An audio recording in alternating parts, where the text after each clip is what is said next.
Universidad de Costa Rica confiere el título Doctor Honoris Causa. Doctor Gustavo Gutiérrez Espeleta, rector de la Universidad de Costa Rica. Doctor Germán Vidaurre Fallas, director del Consejo Universitario. Señores miembros del Consejo Universitario. Señoras, señores vicerrectores, vicerrectoras, autoridades universitarias, miembros de la comunidad universitaria, funcionarios, docentes y estudiantes, amigos, amigas, todos aquí presentes.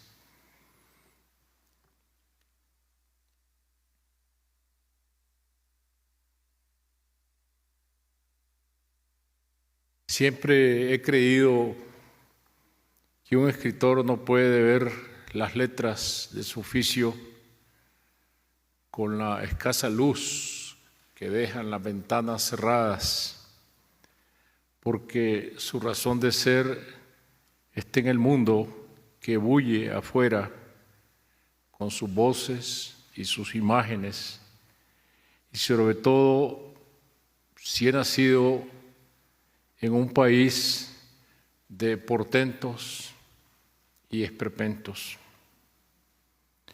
Por eso quiero empezar estas palabras asomándome a la ventana por la que se divisan los volcanes y los lagos de mi patria y también sus hondos dolores al otro lado de la frontera, con las cárceles donde la crueldad de la tiranía ha encerrado a decenas de prisioneros políticos, a quienes una vez más pido no olvidar en este país que goza de los dones inapreciables de la libertad. No olvidar a quienes desde sus trincheras morales luchan por la dignidad secuestrada de Nicaragua, como Monseñor Rolando José Álvarez, en huelga de hambre, encerrado en una iglesia en Managua por la persecución que sufre, y como el padre Jarvin Padilla, párroco de la iglesia San Juan Bautista de Masaya, también sometido a persecución.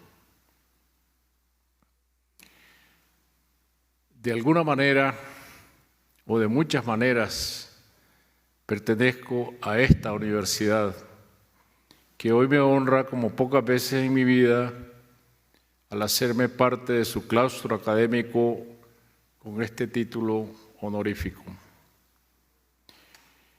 Como el director del Consejo Universitario recordado, llegué a Costa Rica en el año de 1964, recién graduado en Nicaragua, para integrarme al Consejo Superior Universitario Centroamericano, que tenía como secretario general al doctor Carlos Tunerman, más tarde rector de la Universidad Nacional de Nicaragua, y como secretario adjunto al licenciado Carlos Camaño, profesor de la Escuela de Estudios Generales de la Universidad de Costa Rica. El SUCA funcionaba en una casa del radio de San Pedro de Montes de Oca, a la vera de la ciudad universitaria Rodrigo Facio, el prócer, cuya huella estaba aún muy fresca. Entonces la Universidad de Costa Rica, bajo el rectorado memorable de don Carlos Monge Alfaro. De esa vida universitaria aprendí muchas cosas, cercano como me volví tanto a los profesores, humanistas, literatos, historiadores, sociólogos, y en toda mi estancia de más de 12 años, más tarde electo secretario general del SUCA, vi crecer y evolucionar a esta universidad, luego bajo el rectorado de otro gran costarricense, don Eugenio Rodríguez Vega. Y escojo entre mis recuerdos de esos primeros años Uno que tiene que ver con el escritor que entonces empezaba a ser, y así me veo en un aula del edificio de estudios generales, abarrotada de estudiantes, oyendo hablar a Carlos Luis Fallas acerca de sus experiencias de vida como militante político y de su militancia en la literatura, hablando de su libro emblemático, Mamita Unite, y también de aquel otro que yo he preferido siempre entre los suyos, su novela autobiográfica Marcos Ramírez, por entrañable y por entrar tan hondo, con ojos de niño, que son los ojos que un escritor nunca debe perder en su propia vida, la vida de los de abajo, por los que siempre luchó con la más íntima convicción.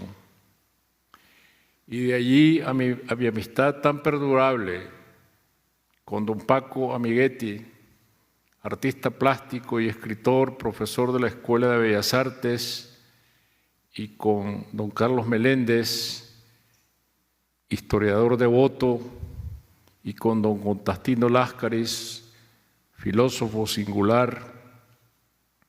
Y en este entorno, mi pasión por Yolanda Oreamuno, a la que llegué a través de Lilia Ramos, y en fin, mi complicidad de tantos años con don Alberto Cañas y con Samuel Robinsky, con quienes me junté para organizar en 1971 el Festival Cultural Centroamericano, con el que se inauguró la Biblioteca Nacional bajo la presidencia de don José Figueres Ferrer.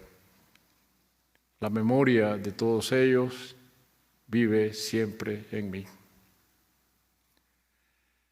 Como escritor y como lector, me planteo la lectura como un acto de gozo. No temo afirmar que el primer deber de un libro de ficción es provocar lo que podríamos llamar un estado de felicidad en el lector. Y aún las lágrimas que se vierten al leer acerca de dolores y desventuras, como ocurre en las novelas de Dickens, esas lágrimas son parte de ese mismo gozo, la otra cara de la moneda de la risa que nos causan las andanzas de Don Quijote, a la par de la melancolía que siempre nos deja aquel caballero de la triste figura. Lo digo porque al tratar de iniciar a alguien en la lectura, lo peor es anteponer entre el lector y el libro el aburrido propósito pedagógico. Un libro solo es capaz de enseñar si primero gusta, si nos seduce con sus encantos, si nos gusta, si nos fascina, si nos hace reír, si nos conmueve, si nos saca las lágrimas, si nos entretiene. Toda enseñanza, toda filosofía, cualquier moraleja que querramos poner en él, se volverá inútil, pues nadie llega a la última página de un libro fastidioso. Y cuando el lector abandona la lectura al apenas empezar, es como si ese libro nunca hubiera sido escrito para ese lector. Y un libro, como una casa de varios pisos, admite diversas lecturas. Se sube por las escaleras a pisos diferentes y en ese piso al que ahora ascendemos vamos a descubrir cosas que no habíamos visto en el piso anterior. Las habitaciones están amobladas de manera diferente, las ventanas dan a paisajes que no sospechábamos. El Quijote es un formidable edificio de muchos pisos con múltiples habitaciones, puertas, escaleras, pasillos, ventanas. Desde que entramos en él sabemos que es un libro para reírse, aunque Unamuno nos advierte que Don Quijote no es cómico porque cuente chistes. Jamás este loco cuenta ninguno. Es cómico porque asume el mundo que inventa en su cabeza con toda seriedad, y es de eso de lo que nos reímos, aunque de allí le viene también el otro carácter que ese libro tiene, ya dije, que es el de la melancolía. Don Quijote es cómico, pero también melancólico. En él se juntan esos dos dones también aparejados en la buena literatura, que son el humor y la melancolía. Se trata de un libro divertido, lleno de risa y disparates, un libro acerca de un loco que anda por los caminos en busca de los fantasmas de su imaginación que no le dan sosiego, y ha convencido a un vecino suyo, simple, ambicioso y crédulo, de que lo acompañe en sus aventuras, de las que les promete va a sacar ventajas, entre otras nada menos que la gobernación de una ínsula. Le va a dar riqueza y poder a un simple. En el camino el loco se dispone al combate contra molinos que cree gigantes, y al ensartar su lanza en las aspas movidas por el fuerte viento que sopla, que para su imaginación descalabrada son los brazos de los gigantes, la lanza se quiebra y es derribado junto con su caballo. Se topa con un carro donde llevan en unas jaulas 2 leones africanos enviados de regalos al rey por el general de Orán, y se empeñan en abrir la puerta de las jaulas. Y otra, no menos risible, cuando descabeza a los títeres de un retablo donde se representa la huida de un caballero que rescata a su dama de entre los moros que salen en su persecución, y de pronto el loco decidido a acudir en auxilio de los amantes, con acelerada y nunca vista furia, comenzó a llover cuchilladas sobre los títeres, morisma, derribando a unos, descabezando a otros, estropeando a este, destrozando a aquel. Lo importante es que el candidato al lector al que estamos induciendo entre en la lectura con pies ligeros, sin temor a las cargas pesadas, y se convenza de que no se trata de un libro lleno de tedio que se le caerá entre las manos la cabeza pesada de sueño. Hay que proponerle la lectura como un paseo ameno en una mañana soleada, animarlo a que se disponga a ser parte de las aventuras del loco como un tercero de la partida, montado en su propia cabalgadura, él, Don Quijote y Sancho, protagonistas, los 3. Pero también el Quijote es un libro sobre el poder, sobre las ambiciones de mando, sobre la corrupción, sobre esa fuerza transformadora que el poder tiene sobre las personas, como le pasa a Sancho cuando toma posesión como gobernador de la ínsula de Barataria. El poder se convierte en una fascinación, en un vicio, en una deformación, pero también, como Sancho lo demuestra, puede llegar a ejercerse con bondad y sabiduría. Se puede salir de un cargo público forrado en dinero mal habido, o pobre y sin blanca, como le ocurre a Sancho. Es un libro múltiple, ese edificio que digo de varias plantas, y cada planta tiene muchas habitaciones, cada una con su propio decorado, y allí uno podía quedarse a vivir para siempre, porque las puertas de ese libro son como las de una casa cordial y acogedora, que siempre se hallan abiertas. Pero en una casa, en un edificio como ese, uno vive de manera voluntaria. Debe poder entrar y salir a su antojo. Si a uno le dan la casa por cárcel, con la prohibición de salir del libro, ha perdido la libertad, y ya se trata de vivir allí como un asunto obligatorio, y nada de lo que se hace por obligación causa gusto ni afición. En sus conferencias del Teatro Coliseo de Buenos Aires del año 1977, publicadas en un libro bajo el título 7 noches, al hablar de la enseñanza de la literatura, Jorge Luis Borges cita una frase del Dr. Johnson: la idea de la lectura obligatoria es una idea absurda, tanto valdría hablar de felicidad obligatoria. No hay felicidad obligatoria, pero la lectura la depara.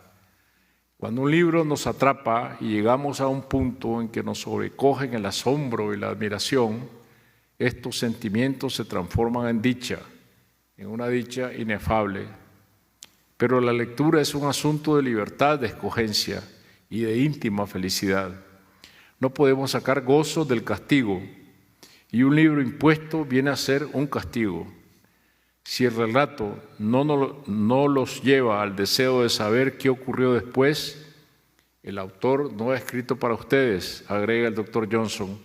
Déjenlo de lado, que la literatura es bastante rica para ofrecerles algún autor digno de su atención o indigno hoy de su atención y que leerán mañana.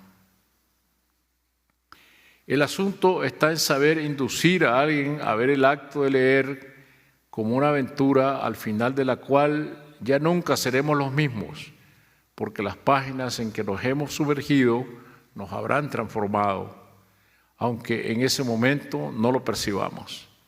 Pero la propuesta de gozo no puede ser, insisto, nunca pesada, porque nadie disfruta de una promesa de aburrimiento. Cuando a un escritor le piden señalar los 10 libros que se llevaría consigo a una isla desierta, generalmente empieza por El Quijote, la Odisea, la Biblia, la Divina Comedia. Son obras clásicas y a muchos esa palabra los pone en alerta. Si se trata de un clásico, por definición, se le considera aburrido. Ya lo anuncia el pesado talante del libro empastado y de grueso volumen, anuncio de su carácter soporífero. Al contrario, ya se trate de Homero, de Shakespeare o de Cervantes o de Balzac, un clásico es siempre una propuesta de dicha que estará allí esperando por nosotros. ¿Por qué? Porque siempre tendrá algo nuevo que contarnos o que enseñarnos, por mucho que ya antes lo hayamos leído, según nos recuerda Ítalo Calvino. Un libro es un amigo fiel que tiene la virtud de abrirse a nosotros solo cuando lo buscamos, aunque de alguna manera viva en nuestra cabeza y al mismo tiempo en los estantes de la biblioteca. Un amigo verdadero, recordemos, es aquel capaz de confiarnos sus intimidades. Y no es lo que ocurre con los libros que se abren sin condiciones para nosotros apenas empezamos a leer. Pero si alguien pregunta por qué se debe leer El Quijote y respondemos que es imprescindible porque contiene una filosofía de la vida o porque nos revela un mundo de enseñanzas morales, habremos perdido de seguro un lector de ese libro imprescindible sin cuyo conocimiento viviremos una vida disminuida. Solamente después, cuando haya terminado de leer, el lector se habrá convertido en habitante del mundo que Cervantes ha creado en esas páginas inolvidables, porque para entonces su deseo encandilado será que el libro debió seguir, que debió haber más aventuras de aquellas donde el caballero andante cree ser, se queda haciendo la penitencia de fingirse loco o él que ya está loco y se pone cabeza arriba con las nalgas al aire mientras envía a Sancho con una carta para su dama que es analfabeta y siendo tan hermosa se ve convertida en una aldeana que huele a cebolla reducida a criar cerdos por obra de malvados encantadores. Y la nostalgia por lo leído llevará a emprender 2 o 3 lecturas más y luego muchas otras, porque aquel libro se le habrá vuelto infinito, muy a gusto en ese edificio de habitaciones incontables, y esas nuevas lecturas llegará a hacerlas ya no en el orden en que están puestos los capítulos, sino entrando por cualquiera de ellos a cualquiera de sus habitaciones, asomándose por cualquiera de las ventanas. Es hasta entonces que el lector empezará sus propias reflexiones sobre lo que aquellos 2 personajes representan y lo que su mundo representa, y podrá sacar todas las conclusiones morales y filosóficas que quiera y abrirse a interpretaciones, empezando por la tan llevada y traída representación del idealismo en Don Quijote y el materialismo en Sancho, pero solo como una consecuencia. Cuando el lector conquistado sea ya un habitante feliz de aquella enorme casa alzada en los campos de la Mancha. Un libro que pretende ser pedagógico y que entra y que entre las descripciones de la acción va intercalando lecciones morales o filosóficas o prevenciones o advertencias o máximas, es un libro muerto de antemano, porque le va metiendo palos a la rueda de la vida que en las páginas de una novela debe girar sin tropiezos. Las novelas no son sobre el periodo de la historia, sobre espacios geográficos, ni sobre teorías filosóficas, ni sobre asuntos religiosos. No se trata tampoco de tratados políticos o sociológicos. Las novelas tienen que ver con los seres humanos, sus ambiciones, su idealismo, su perversidad, sus heroísmos y debilidades, sus contradicciones, la miseria y la gloria, la maldad y la nobleza, la devoción y la envidia, la generosidad y los celos, y nos muestran cómo estos atributos, siempre en tensión y contradicción, se dan aún dentro de los mismos individuos. La consabida frase final, y vivieron felices para siempre, indica el cierre de una historia llena de peripecias que hemos seguido con desazón y a la vez la apertura de otra que ya a nadie le interesa y que ocurre fuera de las páginas del libro.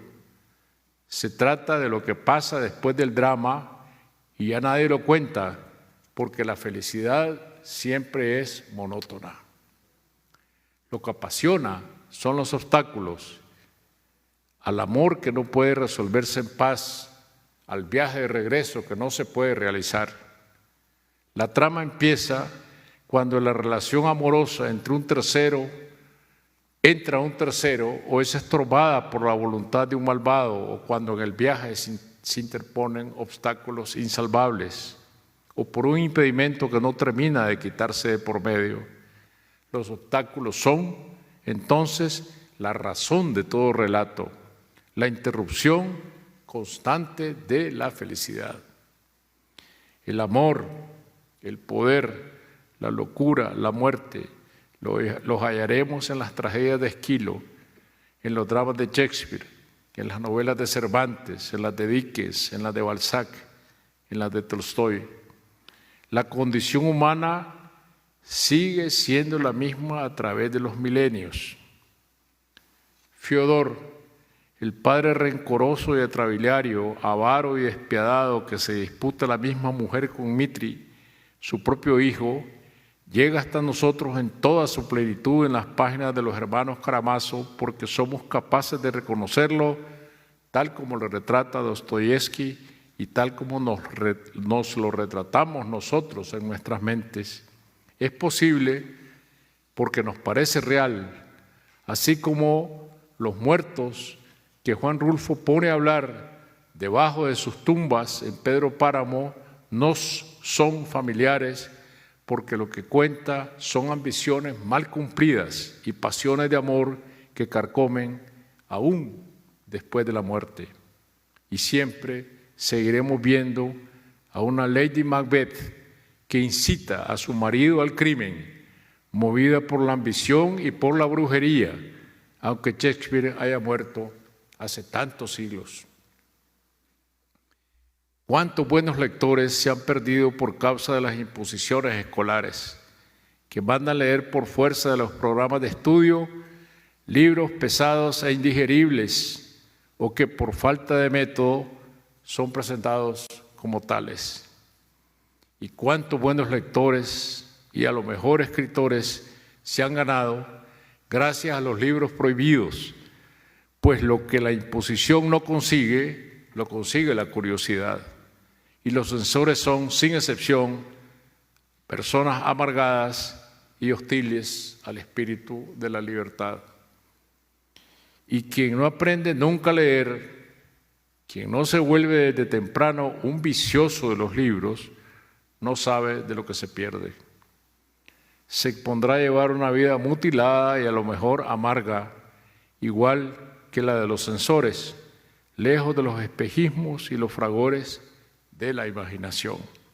Se perderá un amigo, consuelo de la soledad, Cervantes es buen amigo, endulza mis instantes ásperos y reposa mi cabeza. Dice Rubén Darío, que supo lo que era la soledad y supo a la vez lo que era el vicio irrefrenable de leer. Tengo un amigo en las Islas Baleares que sostiene una relación clandestina con los libros. Su mujer, irritada hasta el cansancio de verlo aparecer cada día con nuevos libros, le prohibió llevar uno más a casa.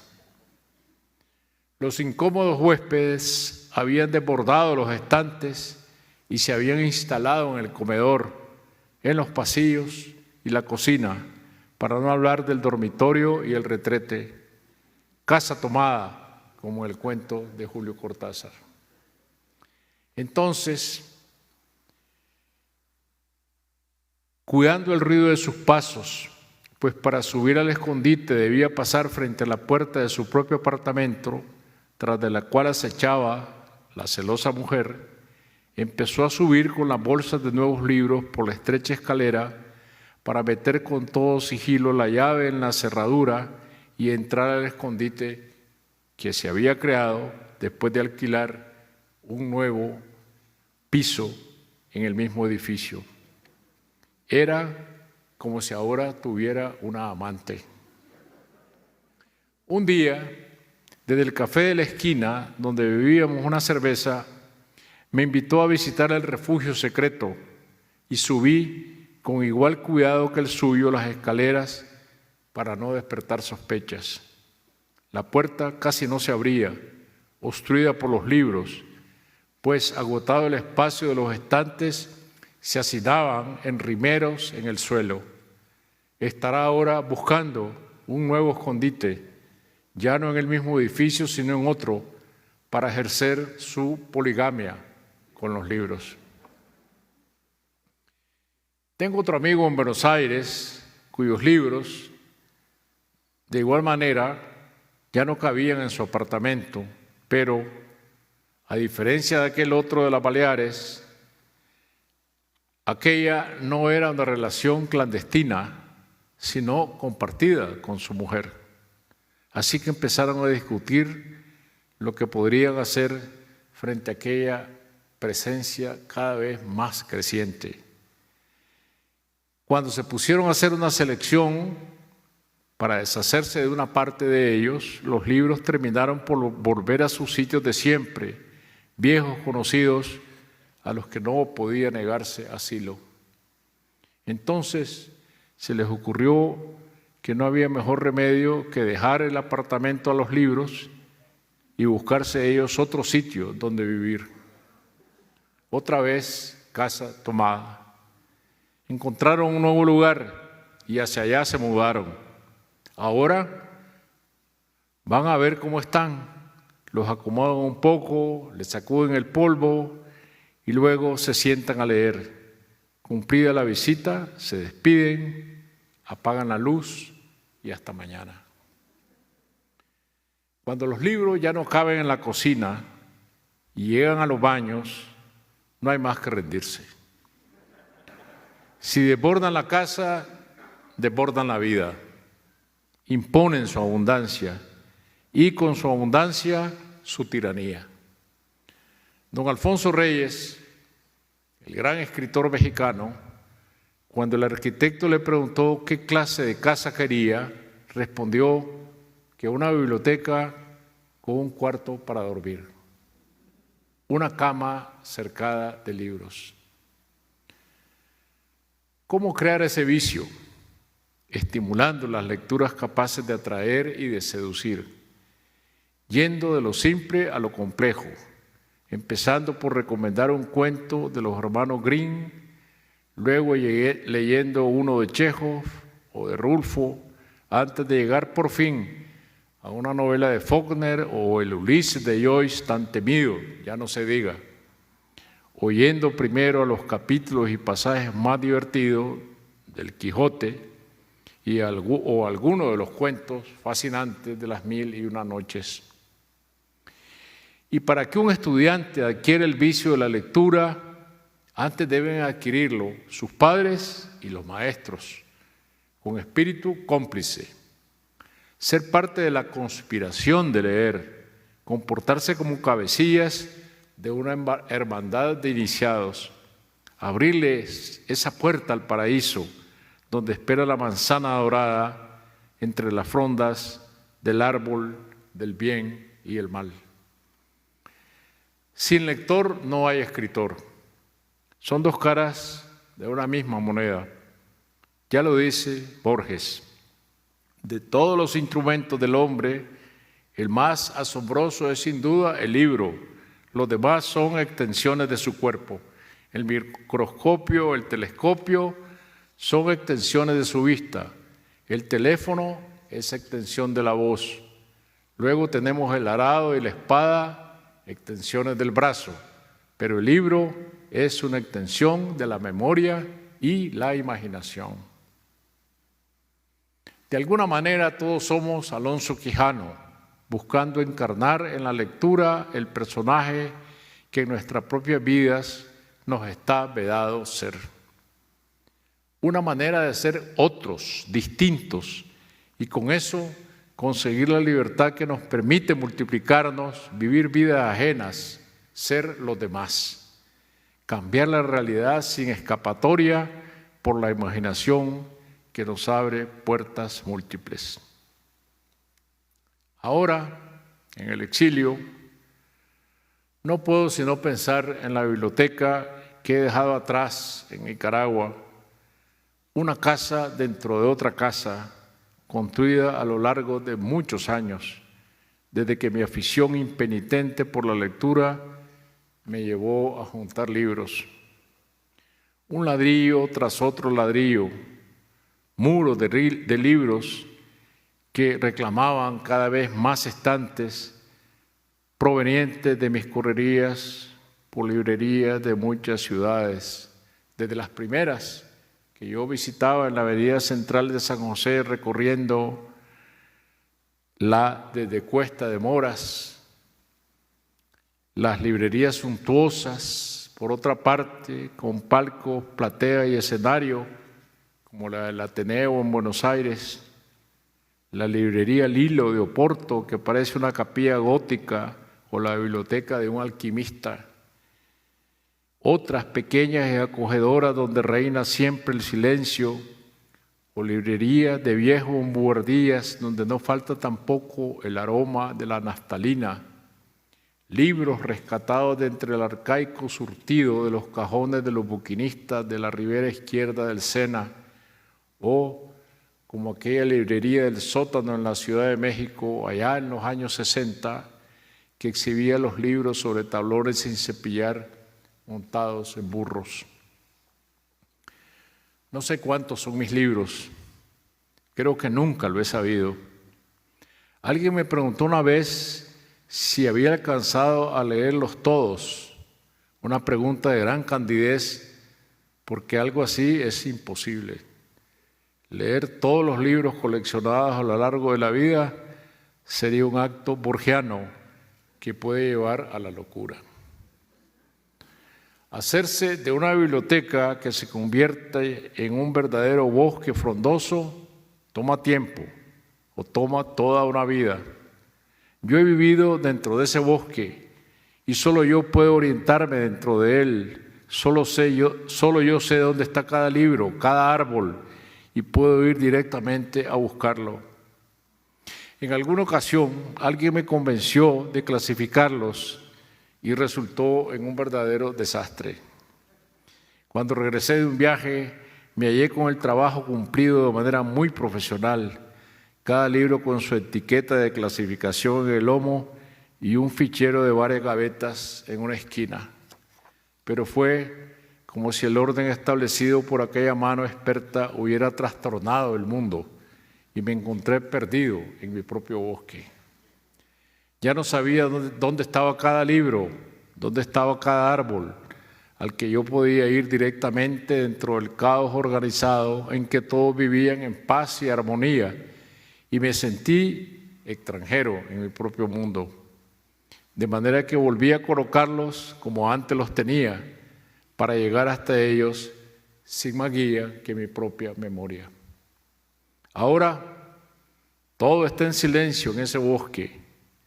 Imagino los estantes de libros en la penumbra, quietos, en el recinto cerrado, esperando la mano que los devuelva a la vida, la mía, que he vivido entre ellos, dichoso de su compañía, exiliados también ellos en su propia soledad. Muchas gracias. Muchas gracias. Gracias. Muchas gracias.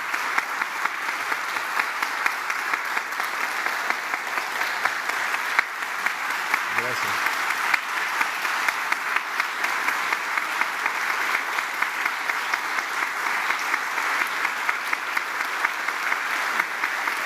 Muchas gracias.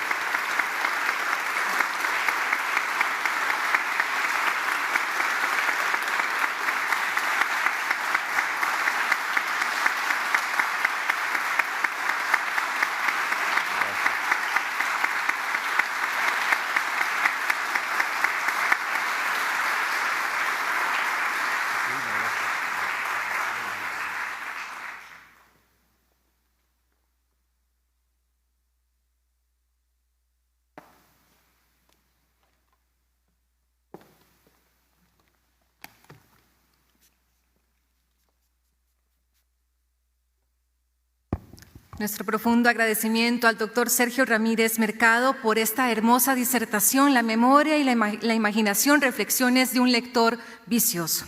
Bueno, ya nos acompaña el señor director del Consejo Universitario y también el señor rector. Les solicito ponerse de pie porque ahora todos y todas, como miembros de la Benemérita Universidad de Costa Rica, vamos a entonar nuestra marcha universitaria.